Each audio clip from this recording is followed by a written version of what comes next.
Este tema sobre organización, estructura y actividad celular. Este tema se divide en tres puntos importantes, que son la materia viva, las células procariotes y las células eucariontes. Vamos a empezar con la materia viva. Para empezar, todos los seres vivos, y esto ya lo vieron en química seguro, están formados por 4 elementos químicos principales. Claro que hay muchos más elementos, pero los más básicos, los más primordiales, los que todo ser vivo debería tener para considerarse ser vivo y para realizar sus funciones, son el carbono, el hidrógeno, el oxígeno y el nitrógeno. Y su memotecnia, como para que se acuerden, es el chon. Eso ya segurísimo lo han visto, ya se lo saben. Pero es para recalcar, ¿no? Para retroalimentación. Ahora empezamos con una de las moléculas más importantes para la vida, que es el agua. El agua es la molécula más abundante en los seres vivos. Es solvente universal, es estabilizador térmico y es medio para las reacciones. ¿Qué quiere decir todo esto? Estabilizador térmico, les puedo dar un ejemplo con el cuerpo humano. Cuando nosotros estamos con fiebre o estamos corriendo, realizando actividades físicas, la temperatura interna de nuestro cuerpo aumenta. No es muy bueno que aumente en fiebre o en ejercicio físico. Así que el cuerpo se regula a sí mismo sudando. Y esto es básicamente agua. Vos sudás agua. Y esta agua va a condicionar tu cuerpo a que baje la temperatura. Te está regularizando básicamente. Te está estabilizando la temperatura corporal, que estaba muy caliente, y la baja. Ahorita voy a aceptar a las personas que están 5.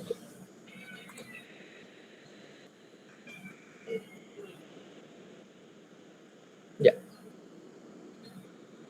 Continuamos. Solvente universal y medio para reacciones.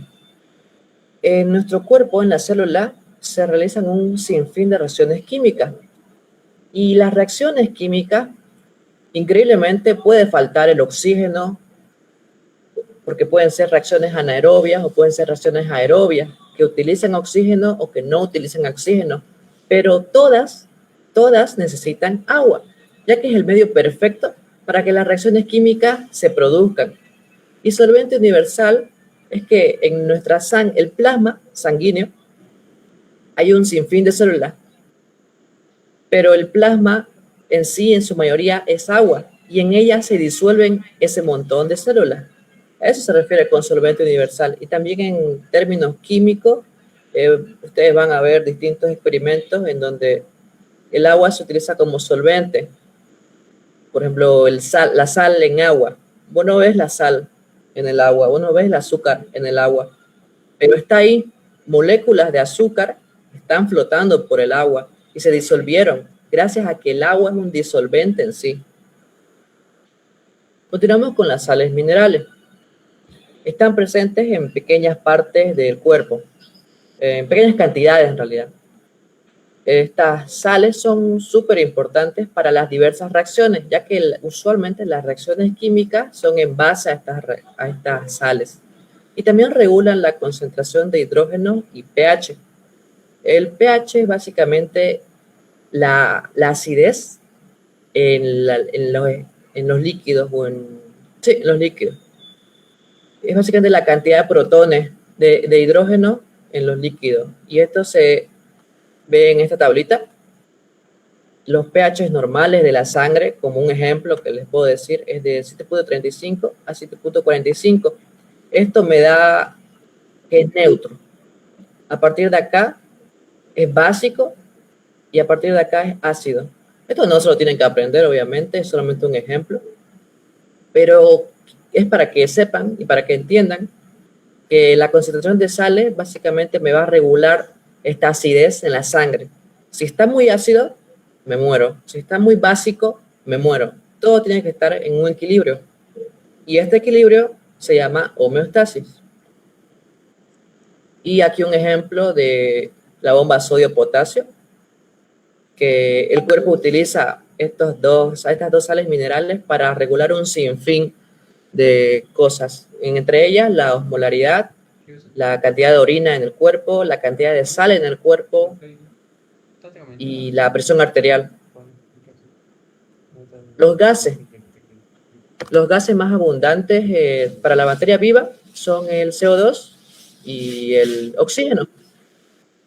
Básicamente hay un sistema entero encargado para la regulación de estos gases, que en nuestro cuerpo sería el sistema respiratorio. La célula expulsa CO2 a través de la respiración celular y nosotros expulsamos CO2 a través de la respiración también. Y absorbemos O2, que sería el oxígeno, también a través de la respiración. Para que se den cuenta lo importante que son los gases en la vida, y no solo estos también, sino muchos otros. En su biografía menciona que el O2 es producido por las plantas gracias a la fotosíntesis. Y las plantas también desechan CO2 y lo absorben. Es muy importante esto. Por eso dicen siempre que tenemos que mantener los árboles en la tierra, porque los árboles son los que absorben CO2 y este CO2 lo transforman en oxígeno y lo expulsan. Son como un limpiador, son como los pulmones de la tierra. Literalmente son los pulmones de la tierra. Ahora, los organismos unicelulares y pluricelulares. Existen organismos unicelulares y pluricelulares, como ya mencioné. Los organismos unicelulares son los que poseen una sola célula en su estructura, y entre los más destacados están las bacterias. También están los protozoos y algunas algas y hongos son unicelulares también. Algunas plantas incluso son unicelulares. Así que no todas las plantas son pluricelulares. Eso es importante destacar. Y los organismos pluricelulares, que ya son formados por millones de células, usualmente son los más complejos en organización, en funcionamiento, en comportamiento, porque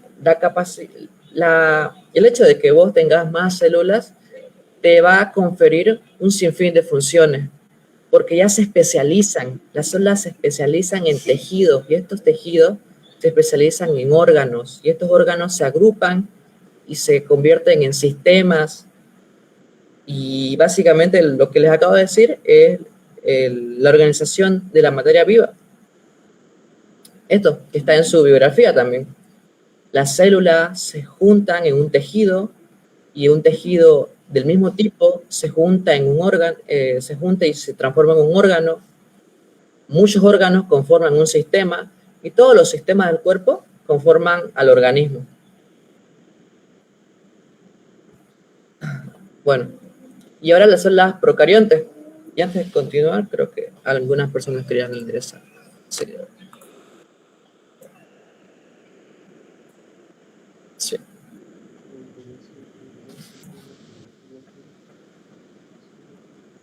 Los organismos procariontes.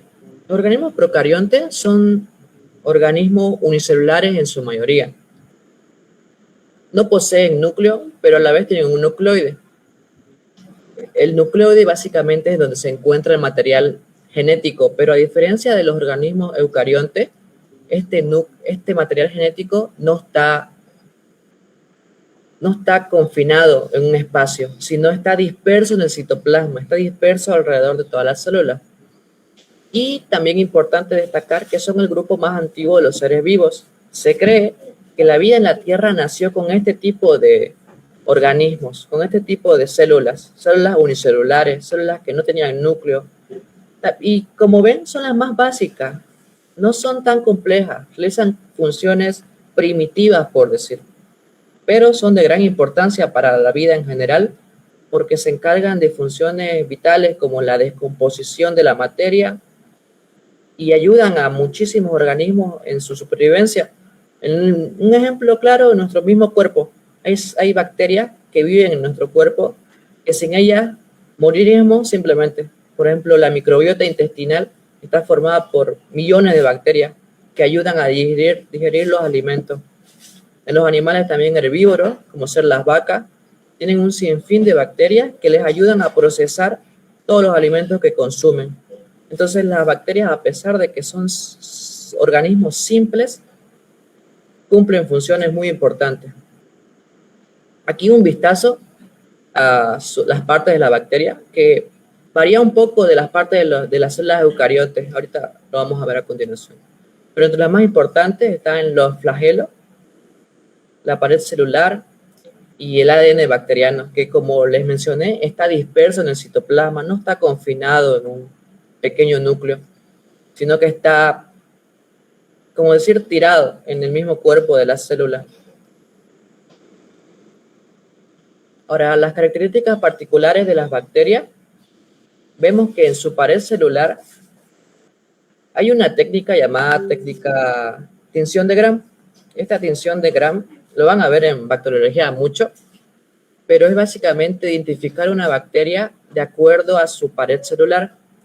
La pared celular de las bacterias, esto no se lo tienen que saber obviamente, es solamente como para que se den cuenta, y es un vistazo.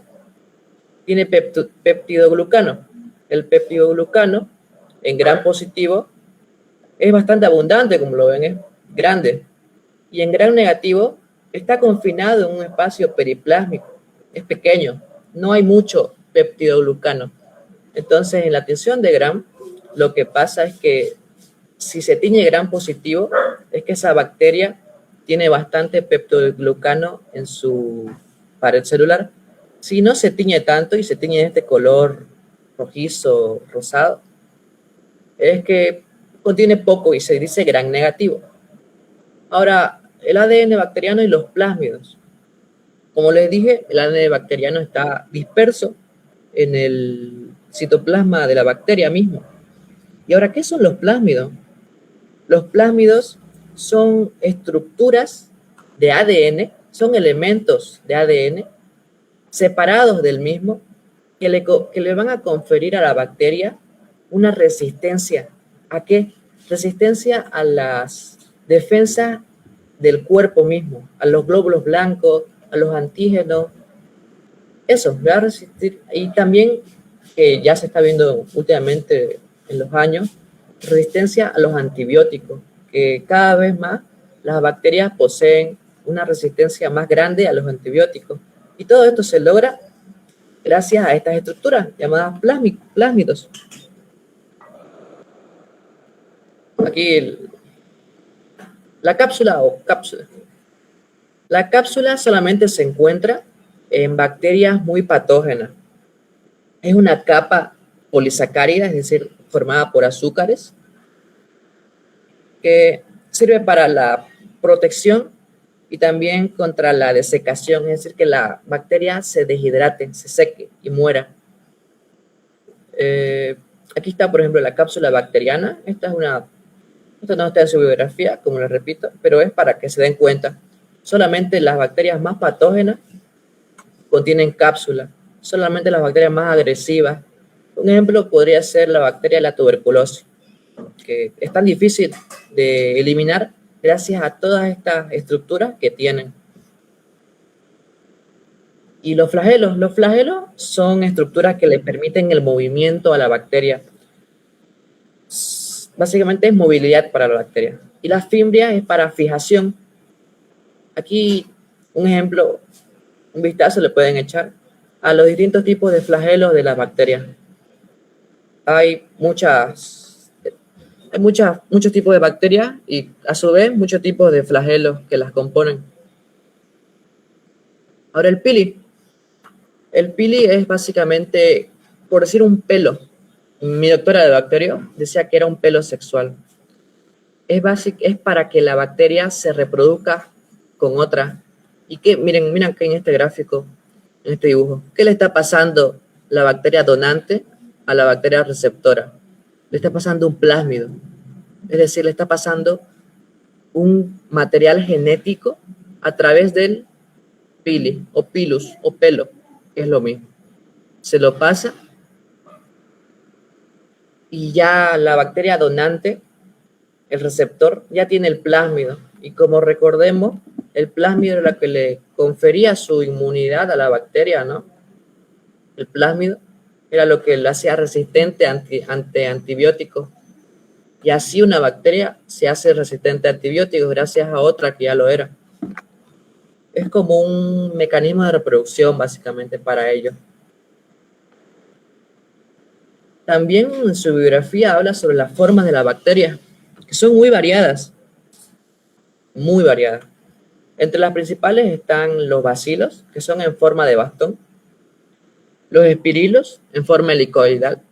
Un ejemplo que también menciona su texto es que el Treponema pallidum es una bacteria en forma de espirilo, que es causante de la sífilis, una ETS. Las bacterias vibrio, que yo siempre les vi un parecido a la forma de coma, pero siempre dicen que son como bastones encorvados. Un ejemplo bastante igual famoso de bacterias vibrio sería Vibrio cholerae, que es la bacteria de la cólera. Y el género coco, que son como bolitas, como literalmente cocos, y son de las más famositas porque entre ellas están los estreptococos, los estafilococos, causantes de muchísimas enfermedades. Y estos cocos se pueden agrupar de dos, que serían diplococos, o se pueden agrupar en dos direcciones también, que serían estafilococos, en una dirección, estreptococos.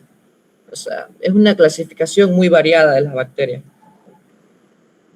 Aquí les puse los organelos más importantes de la bacteria, porque también su biografía menciona la membrana plasmática, el citoplasma, los ribosomas. Estas estructuras ustedes la van a conocer más a profundidad en la célula eucariota y son las mismas estructuras. Los ribosomas, para que le den un vistazo, son los encargados de producir y de sintetizar proteínas. Entonces no varía mucho entre célula y célula.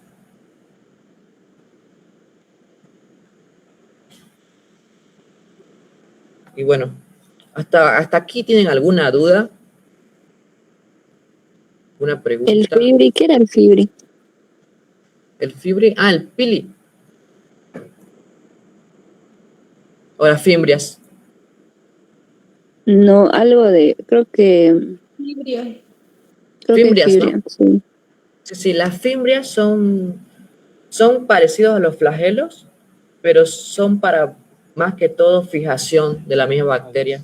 La bacteria se fija en el organismo gracias a esos pelitos.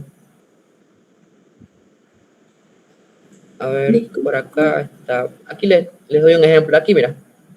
Aquí. ¿Lo ven? Fimbrias. Pelos cortos que utilizan las bacterias para adherirse a la superficie. Esta es una imagen con microscopio electrónico. Y aquí estos pelitos que se ven son las fimbrias de la bacteria. Eso, como les dije, es para que le den un vistazo. Aquí igual su biografía, este es su libro. Este es el libro del que ustedes deben estudiar.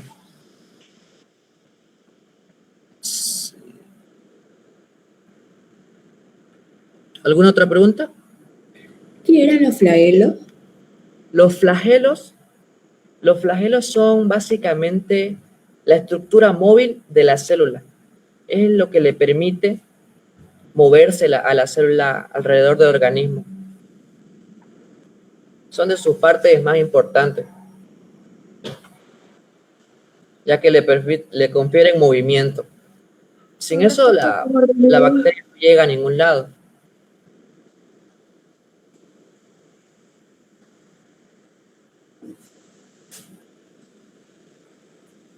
Con respecto a sus organelos, que más o menos podría entrar todo. Bueno, creo que lo más importante a destacar sería lo de la membrana, lo de la pared celular, que bacterias gram positivas, bacterias gram negativas, eso está incluso en negrilla en su bibliografía.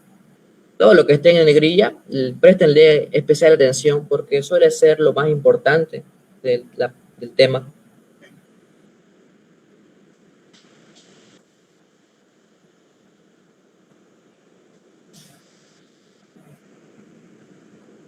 Disculpe, ¿qué era la cápsula? La cápside es básicamente una envoltura de glucosacáridos, de polisacáridos, es decir, una envoltura de azúcares, en resumen, que le confiere a la bacteria protección. Mira, aquí dice, evita la fagocitosis y anticuerpos. La fagocitosis es el mecanismo de indigestión de las bacterias. Es decir, que evita que una bacteria se coma evita que una célula se coma esta bacteria. Si esta bacteria entra a mi cuerpo, un glóbulo blanco, un macrófago, se lo va a querer comer. Pero gracias a esta cápsula bacteriana, no va a poder. Y si puede, lo va a vomitar porque no la puede digerir. Es lo que pasa con la tuberculosis. El macrófago sí se come al bacilo de Koch, que es la bacteria de la tuberculosis. Sí logra comérselo, pero no lo puede digerir por su cápsula bacteriana y lo vomita. Y así te enfermas, o sea, no curas. Tu cuerpo no puede digerir esa bacteria.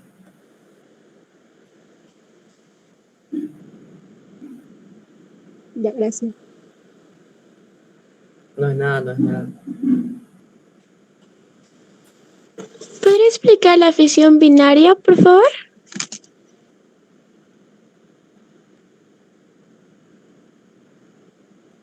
La fisión binaria.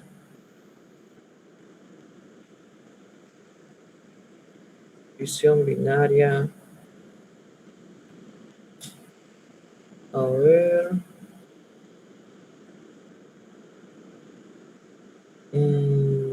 No está eso en su biografía, ¿o sí? Sí, está en los tipos de bacterias está en negrilla, en los cocos, los bacilos, los espírilos. Tipo de bacteria. Sí, sí. Resolución por fisión binaria. Bueno, la fisión binaria es un mecanismo de reproducción de las células. Hay muchos tipos de reproducción y entre ellos está la fisión binaria. Y aquí se refiere en sí a que después de la fisión binaria depende del plano de su división, es decir, depende de cómo se estructuran, depende de cómo se juntan las bacterias, se les clasifica. Es lo que les expliqué de diplococos. Si se organizan en 2 cocos, son diplococos. Si se organizan en una línea de cocos, son estreptococos. Y se organizan en arriba y abajo y a los lados de cocos, son estafilococos. Lo que aquí te quiere decir básicamente es que después de su reproducción y de acuerdo a cómo ellas se juntan, se va a clasificar. Gracias. De nada, de nada. Eso es lo más importante. Y aquí unas diferencias entre la célula procarionte y la célula eucarionte. Como ven, la célula procarionte es mucho más pequeña que la célula eucarionte. Es unicelular, la pared celular está presente. Y aquí la diferencia más importante, la envoltura nuclear. No presentan envoltura nuclear. Miren, está disperso su material genético. A diferencia de las procariontes, que todo el material genético está acá en el núcleo. Está encapsulado, está aislado de todo lo demás. Donde dice el tamaño de las células, donde dice 1 y 10, ¿eso qué es ahí, ese símbolo de U y M? Eso significa micras. Es como su abreviatura. 1 y 10 micras, 10 a 100 micras. Es como decir centímetros, pero en una escala mucho menor, ya microscópica. Como unidades. ¿Cómo?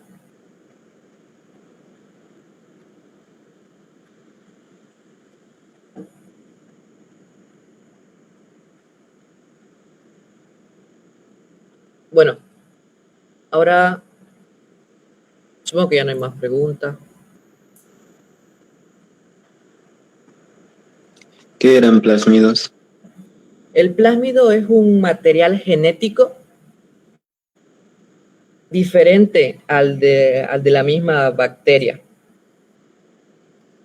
son elementos extracromosómicos, o sea, que están fuera del cromosoma bacterial, que le confieren inmunidad o resistencia a los antibióticos. Es como la estructura que le da, es como la receta que le dice que es para resistir ante un antibiótico o ante las defensas del mismo cuerpo. Disculpe, la protección bacteriana Sí. sería en sí la protección de las bacterias, que bueno, esa protección o esa capa que tiene la bacteria ante los antibióticos, ¿no? Claro, la protección bacteriana está dada por la pared celular, la membrana plasmática y en algunos casos la cápsula bacteriana. Ya, gracias. En algunos casos. Bueno, continuando con las células eucariontes, que son las Una más diversas. Una pregunta. Dígame. ¿Qué es tinción? ¿Cómo? ¿Qué es tinción? Tinción. La tinción, supongo que se refiere a la tinción de Gram. La tinción de Gram es una técnica que se utiliza para diferenciar y distinguir la tonalidad de la célula, de las bacterias.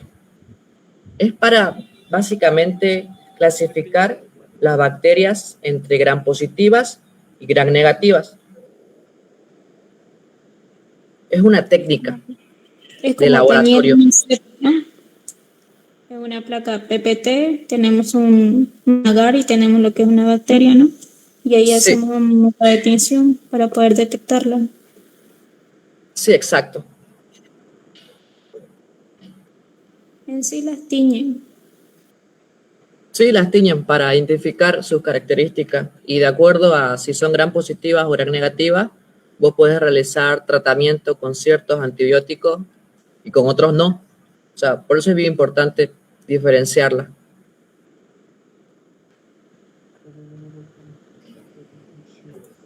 Ya, esto es lo último.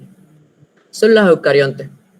Las células eucariontes son las más complejas porque contienen varios orgánulos. Entre lo más importante están la membrana plasmática, el citoplasma y el núcleo. La membrana plasmática es la que le da la forma a la célula y está constituida principalmente por lípidos, proteínas y algunos carbohidratos. Aparte de darle la forma a la célula, es la que le da también cierta protección y le permite intercambiar sustancias. Es decir, le permite filtrar o absorber o expulsar sustancias. El citoplasma es el espacio entre la membrana y la membrana plasmática y la membrana celular. Es todo lo que está en medio básicamente de los órganos. Es por decir el líquido dentro de la célula que está ahí flotando.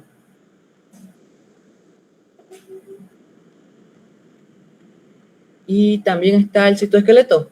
El citoesqueleto es lo que le confiere la forma rígida a la célula en sí. Son 3 elementos principales del citoesqueleto. Disculpe una pregunta. Sí, sí. Ese citoplasma es igual a lo que es el líquido intracelular, ¿no? ¿A eso se le conoce? Adentro, sí. Sí, sí, sí. Líquido intracelular, sí. Disculpe una pregunta. Sí. ¿Pero el líquido intracelular no es el citosol o qué es el citosol? Es lo mismo. El citosol, mira aquí dice, constituido por una fase cilíndrica denominada citosol o alveoloplasma. Son sinónimos. Ya, está bien, muchas gracias. No es nada. No sé. O sea que citoplasma es igual a citosol. Sí. Y en el citoplasma básicamente están todos los orgánulos celulares. Ahí descansan. Y también se realizan diversas reacciones químicas.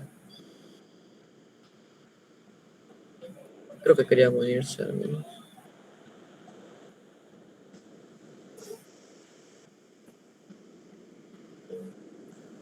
¿Y el citoesqueleto? El citoesqueleto es lo que lo confiere la forma de mantener la forma celular, y también una de las funciones más importantes del citoesqueleto es la reproducción celular. Ya lo van a ver, pero la célula se divide a sí misma en un proceso que se llama mitosis y literalmente se parte en dos. Esta partición está dada por el citoesqueleto. En el citoesqueleto hay varios organelos, que serían los microfilamentos, los filamentos intermedios y los microtúbulos. De estos microtúbulos, lo más relevante es que de estos microtúbulos se forman los flagelos. Como recuerdan, los flagelos de la bacteria, la colita esa de la bacteria, estaba formada por microtúbulos.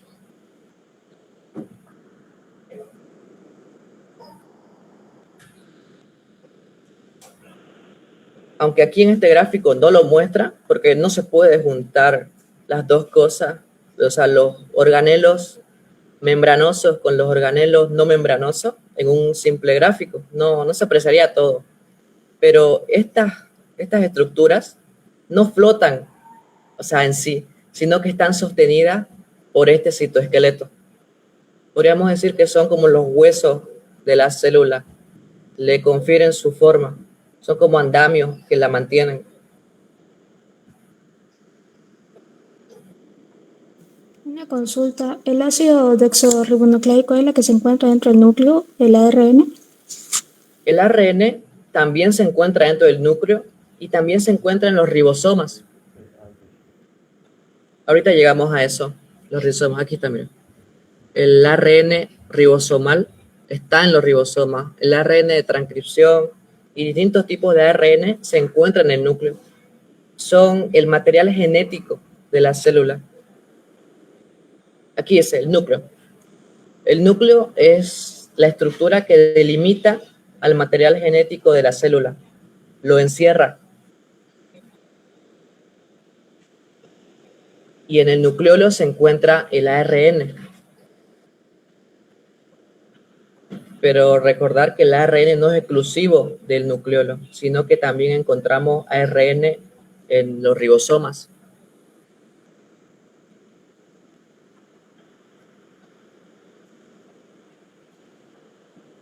Ahora, los organelos celulares. Esto es, aunque no lo crean, preguntan, pero no son preguntas tan específicas, no se asusten. Son preguntas de conocimiento general. Por decir, los ribosomas. ¿Cuál es su función de los ribosomas? La función de los ribosomas es la síntesis de proteínas. Eso es lo que ustedes tienen que aprender. Disculpe una pregunta. Sí, dígame. Disculpa por la ignorancia y eso, pero ¿a qué más o menos se refiere cuando dicen síntesis, dicen? O Fabricación. sea, fabricación en pocas palabras. Que crea proteínas. Que fabrica proteínas. Creo que igual es construcción, ¿no? Construcción igual es, creo, ¿no? Sí, podríamos decir también que construye proteínas. Ah, ya, está bien, listo, gracias, profe. No se preocupe. Igual es mi error porque a veces uno ya supone que se conocen todos esos términos. Así que muchas gracias. Entonces los ribosomas se encargan de formar proteínas. Eso es lo importante de ese organelo, por ejemplo. Ahora, del organelo del retículo endoplasmático. Hay dos tipos de retículo endoplasmático, el liso y el rugoso. El liso, su función es formar, sintetizar, fabricar la mayoría de los lípidos que conforman la célula. Como les mencioné, la membrana plasmática de la célula está formada por lípidos y estos lípidos son formados gracias al retículo endoplasmático liso. ¿Por qué se llama liso? Porque en su superficie no hay ribosomas que le dan ese aspecto rugoso en el microscopio electrónico. Ahora, el retículo endoplasmático rugoso, el que sí tiene ribosomas, su función principal también es la producción de proteínas, ya que como tiene ribosomas, los ribosomas independientemente se encargan de la producción de proteínas, en el retículo endoplasmático rugoso también lo van a hacer.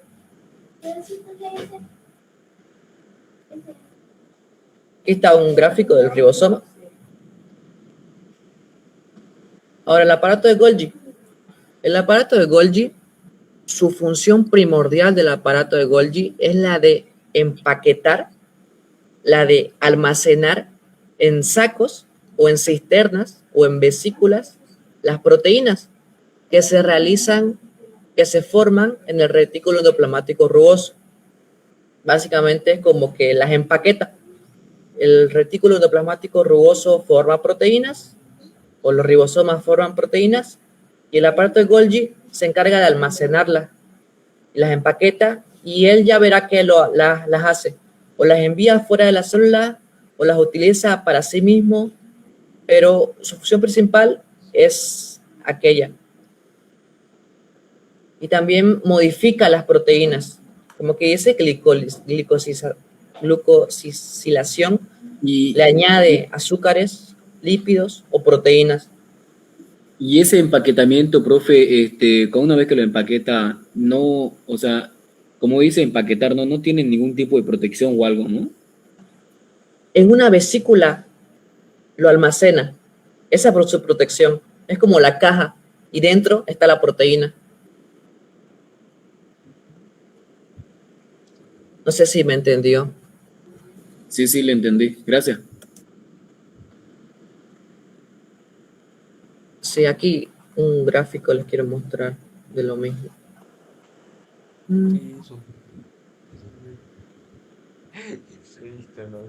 Una consulta, tengo una duda con el retículo endoplasmático liso y rugoso. El liso es el que sintetiza los lípidos, pero no ribosoma, y el rugoso es el que sí sintetiza El liso ribosoma. es el que sintetiza los lípidos, sí, correcto, y no tiene ribosomas.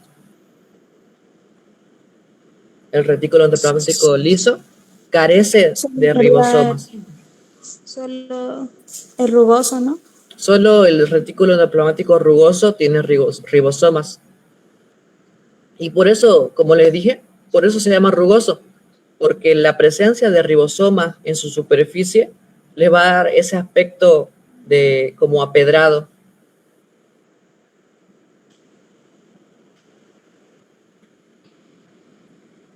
Bueno, entonces función principal de retículo endoplasmático liso, producción de lípidos.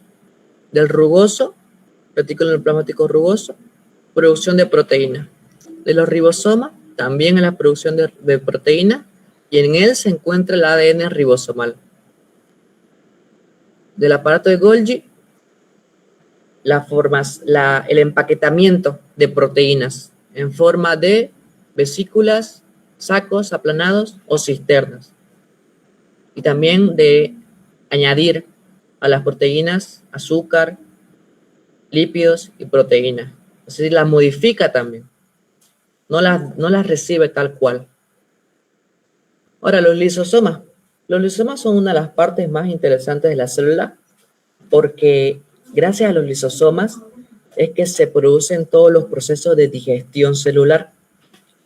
Cuando una célula ya no le sirve un organelo, por ejemplo, parte de los ribosomas ya no sirven, se fregaron, están muy viejos.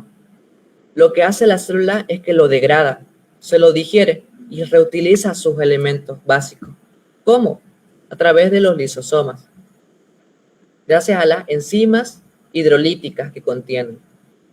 Pueden digerir bacterias y necesitan ingresar a la célula para digerirla. Entonces, función principal de los lisosomas, digestión celular.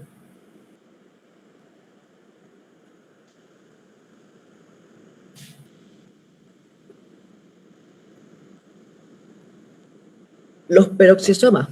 Los peroxisomas también se encargan de digerir, pero ya estos se encargan de digerir en específico ácidos grasos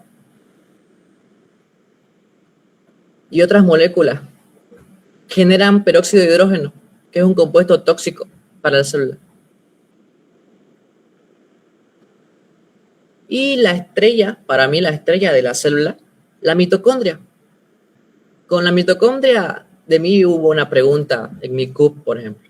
Una bastante básica, que es muy fácil. ¿Cuál es su función de la mitocondria en la célula? Y habían varias opciones. Entre ellas estaba la función principal es la obtención de energía en forma de ATP. Esa es la respuesta correcta. Eso es lo más importante que tienen que saber de la mitocondria. Que su función principal de la mitocondria es la producción de energía en forma de ATP.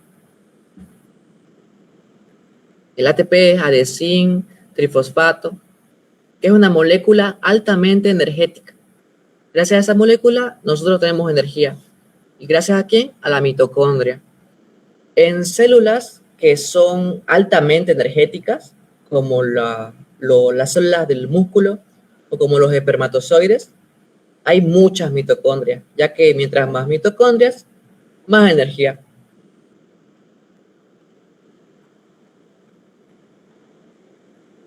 Y algo curioso es que el ADN mitocondrial es muy diferente al ADN de la célula. O sea, es un ADN separado, un ADN aislado. No está en el núcleo de este ADN, está dentro de la mitocondria. Un dato muy interesante, que hace harto lo leí, es que se cree que la mitocondria era una bacteria ajena a la célula. Y la célula se la comió, la fagocitó, y la bacteria siguió viva, siguió funcionando dentro de la célula misma. Y se hizo un organelo del mismo. Por eso es tan complejo, por eso es tan diferente a lo demás. Y también que el ADN mitocondrial solamente es pasado por la madre. O sea, un defecto del ADN mitocondrial, que hay muchas enfermedades genéticas, básicamente es un defecto que tenía la madre en sus genes y se lo pasó a su hijo. Ese es un dato interesante. No necesitan sabérselo, obviamente, no se lo van a preguntar porque no está en su biografía, pero es como para que se den cuenta de que, y para que recuerden, porque a veces añadir historias a los datos te hace memorizar mucho mejor. Ahí se acuerdan de ADN mitocondrial en su CUP y les preguntan, ¿se acuerdan de que es único? Como el chisme. Con eso termina su tema. Seguro tienen muchas dudas. Disculpe, tengo una duda. Dígame.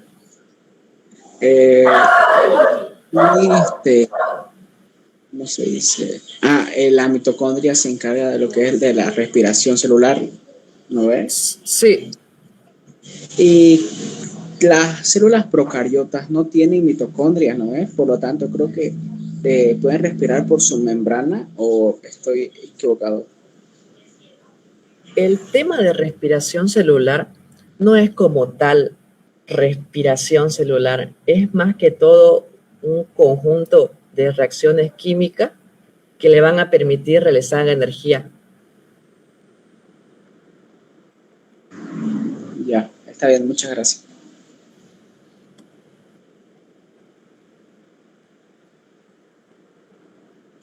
Tengo otra duda. Sí. No viene mucho el tema, pero resulta de que ahora en las clases avanzamos todo lo que mencionó ahorita, todo bien, pero aparte avanzamos otras cosas. No sé si cuando los docentes o los profes de ahí de las clases avanzan otras cosas es porque sí va a entrar o porque no nos han enviado el material o algo así. No sé si tienen alguna respuesta para eso. Bueno, todo lo que se va a preguntar en el CUP es de la biografía oficial. Es de lo que le envían a su correo o a su Classroom, si no me equivoco. Bueno, en mi año era un Classroom. No sé cómo será este año.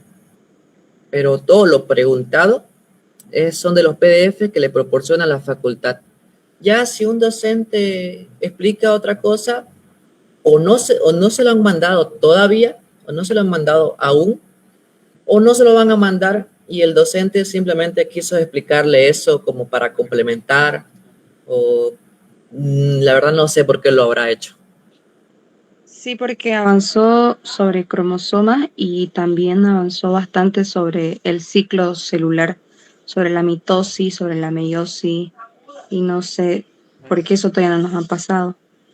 Bueno, ese tema yo lo avancé en mi CUP, reproducción celular. Tal vez no se lo han pasado aún. Ok, gracias. No se Una preocupe. pregunta, ¿el ARN, el ácido desoxirribonucleico, es lo mismo que el ADN? Eso, No, son estructuras de ácidos nucleicos diferentes. Cada uno tiene una función distinta. El ARN es más encargado de producir proteínas. El ADN es más el que le da la capacidad a la célula de funcionar. Es como las órdenes de la célula. Cómo va a ser la célula en sí, en qué se va a especializar, qué función va a cumplir, qué va a producir, qué va a desechar. Son como un montón de instrucciones el ADN. El ARN son instrucciones para la formación de proteínas.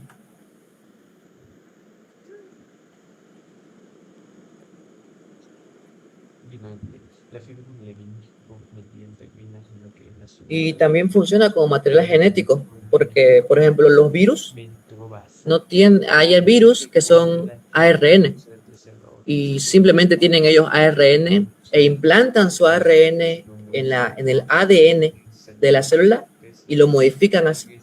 Y así funcionan los virus, así se reproducen, metiendo su material genético, que sería el ARN, en el ADN de la célula, como que lo invaden, lo cambian.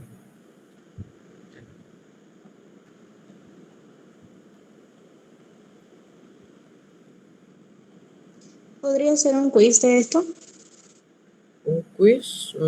Sí, sí. Se los enviaría mañana, pero Pero de todas formas tenemos que de sí, química. sí. Mi compañero tiene quiz igual. ¿Qué les podría pasar? Después que acabe la clase vamos a mandar ya. Sí, sí, No se sí, no preocupen. se preocupen de eso.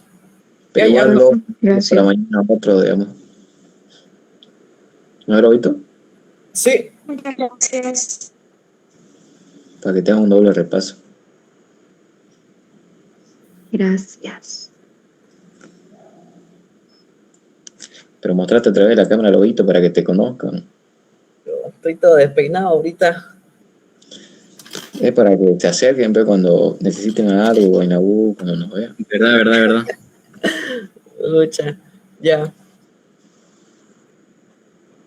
Ay, uy, la cámara toda sucia. No. ¿Tenés ojera? Sí, sí. Creo que está en contraluz. Sí, estoy contra luz, no se ve nada. Bueno, ¿alguna duda o no sé? Yo tengo una última duda. Dígame. Lo vamos a tener